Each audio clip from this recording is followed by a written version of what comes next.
आज जो हमारा टॉपिक है वो है डेमोक्रेसी, लोकतंत्र। शासन के विभिन्न रूप हैं। उन विभिन्न रूपों में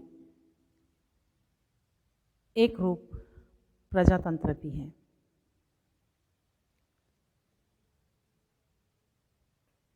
मानव जाति के प्रारंभिक काल से लेकर अब तक विभिन्न प्रकार की शासन व्यवस्थाएं विद्यमान रही है और शासन के इन रूपों का मानव जाति के राजनीतिक विकास में विशेष महत्व रहा है। इस प्रकार की महत्वपूर्ण शासन व्यवस्थाओं में राजतंत्र, अधिनायक तंत्र, कुलीन तंत्र व लोकतंत्र अधिक प्रमुख है। वर्तमान समय की दृष्टि से सर्वाधिक लोकप्रिय व महत्वपूर्ण शासन व्यवस्था लोकतंत्र ही है। अरस्तु के समय से लेकर आज तक शासन व्यवस्था के 3 रूप प्रचलित रहे हैं: राजतंत्र, कुलीन तंत्र और प्रजातंत्र। राजतंत्र और कुलीन तंत्र एक वर्ग विशेष से ही संबंधित होने के कारण शासक वर्ग न तो जनसाधारण की भावनाओं से परिचित होता और न ही जनता के प्रति उत्तरदायी होता है। तो ऐसी स्थिति में या इस कारण से वह निरंकुश हो जाता है और उसके द्वारा शासन शक्ति का भ्रष्ट रूप में प्रयोग किया जाता है। इसी कारण शासन व्यवस्था में या उसके मूल रूप में परिवर्तन करने की आवश्यकता अनुभव की गई और परिवर्तन के रूप में लोकतंत्र को अपनाया गया। लोकतंत्र, प्रजातंत्र, जनतंत्र, डेमोक्रेसी, ये सब पर्यायवाची शब्द हैं। लोकतंत्र का अंग्रेजी रूपांतरण या पर्यायवाची शब्द डेमोक्रेसी है। ग्रीक शब्द के अनुसार यह 2 शब्दों डेमोस व क्रेटिया के मिल से बना है, जिसका अर्थ है शासन की शक्ति। तो इस रूप में लोकतंत्र उस शासन प्रणाली को कहते हैं जिसमें जनता स्वयं प्रत्यक्ष रूप से या अप्रत्यक्ष रूप से अपने प्रतिनिधियों के द्वारा संपूर्ण जनता के हित को दृष्टि में रखकर शासन करती है। तो बच्चों, इसका मतलब यह हुआ कि लोकतंत्र एक वह शासन प्रणाली है जिसमें जनता स्वयं अपने प्रतिनिधियों का चयन करती है। तो मूल रूप से शासन की जो संप्रभु शक्ति है वो जनता के हाथों में हो जाती है। ब्राइस महोदय का कहना है कि लोकतंत्र शासन का वह प्रकार है जिसमें राज्य के शासन की शक्ति किसी विशेष वर्ग या वर्गों में निहित न होकर संपूर्ण जन समुदाय में निहित होती है। अब्राहम लिंकन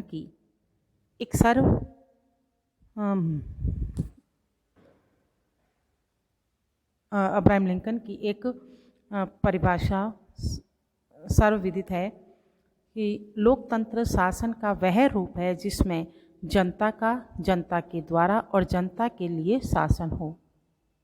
सीले के अनुसार लोकतंत्र वह शासन है जिसमें प्रत्येक व्यक्ति का एक भाग हो।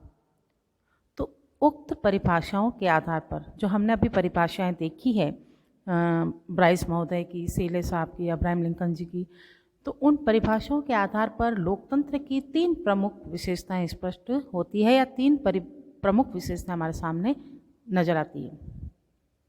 पहली बात तो है कि जनता का प्रतिनिधित्व इसमें होता है और दूसरा है जनता के हितों का रक्षण करने वाला होता है और तीसरी बात है जनता के प्रति उसका उत्तरदायित्व होता है। तो इस प्रकार लोकतंत्रात्मक शासन प्रणाली में जनता ही सरकार की स्थापना करती है, सरकार सर्वसाधारण के हितों की रक्षा करती है और उनकी इच्छा अनुसार ही पदासीन रहती है। तो ये तो बात की हमने लोकतंत्र के बारे में, उसके अर्थ के बारे में, उसके परिचय के बारे में, उसके परिभाषा के बारे में। अब हम देखेंगे कि लोकतंत्रात्मक शासन के भेद 2 प्रकार हैं।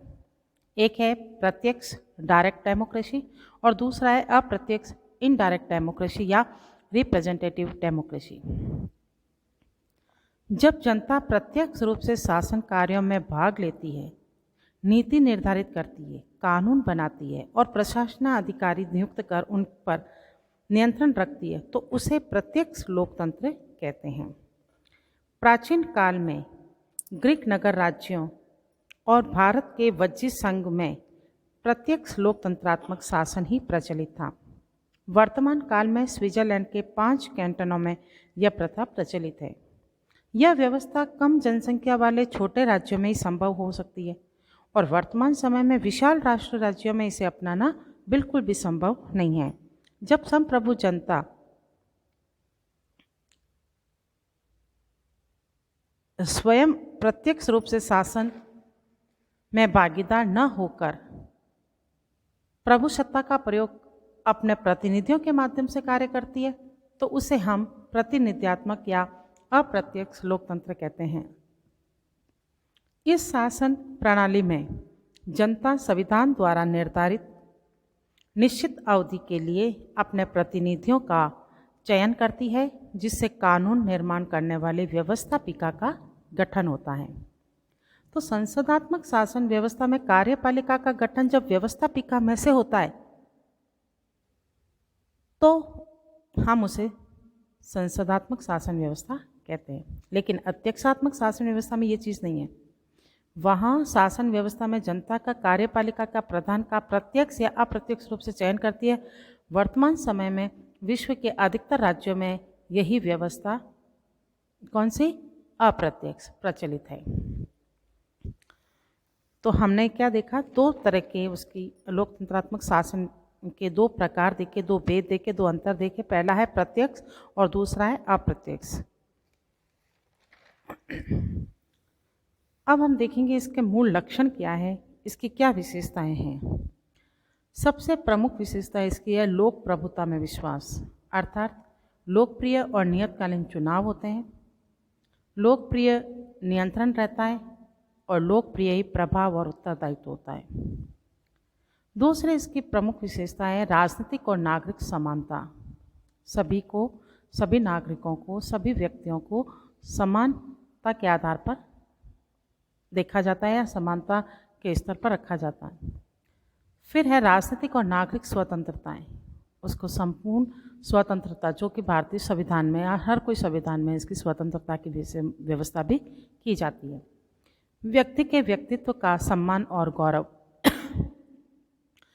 मानवीय विवेक में विश्वास, बहुमत का शासन, शक्ति विभाजन, सबसे महत्वपूर्ण विशेषता शक्तियों का विभाजन करती है, और न्यायपालिका की स्वतंत्रता। जो शक्तियां हैं सरकार की वो 3 भागों में विभाजित है, कार्यपालिका, व्यवस्थापिका और न्यायपालिका। और न्यायपालिका को कार्यपालिका और व्यवस्थापिका दोनों से ही स्वतंत्र और निष्पक्ष रखा गया है। फिर है सबसे महत्वपूर्ण संविधानवाद, यानी जो शासन व्यवस्था चलाई जाती है वो समूची शासन व्यवस्था संविधान के अनुसार चलाई जाए। हैरिंगटन महोदय का कहना है कि लोकतंत्र की मान्यता है विधियों का शासन, विधि की सर्वोच्चता, व्यक्तियों का शासन नहीं। और इसके अंतर्गत संविधानवाद के लक्ष्य को प्राप्त करने के लिए लिखित संविधान में नागरिकों के लिए अधिकार पत्र की व्यवस्था और शक्ति विकेंद्रीकरण आदि साधनों को भी अपनाया जा सकता है। तो ये तो हमने देखा इसके अर्थ, परिभाषा, इसके विशेषताएं, इसके भेद और इसके लक्षण या विशेषताएं। नेक्स्ट वीडियो में हम इसके गुण और दोषों की चर्चा करेंगे।